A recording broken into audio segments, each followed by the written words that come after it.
All right, body weight squats, nice and simple.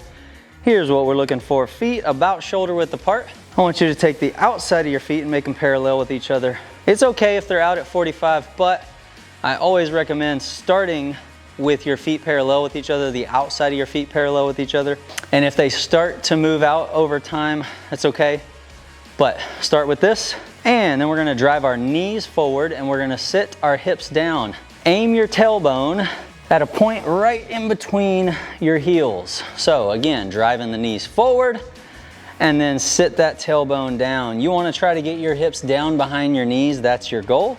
Drive back up, make sure your hips lock out at the top.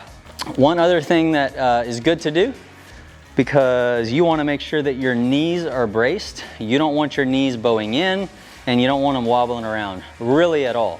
So the best way to brace your knees so that they're nice and sturdy and strong is to create tension by imagining someone's pushing in on your knees and you're creating tension by driving out. So I'm not gonna drive my knees out, I'm creating tension, imagining somebody's pushing in and I'm pushing against that. That's how we create tension and brace.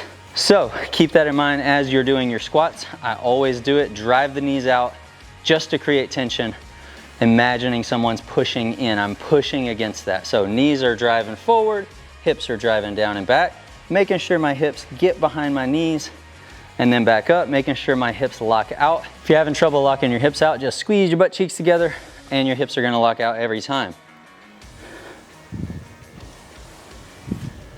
And that is what our body weight squat should look like.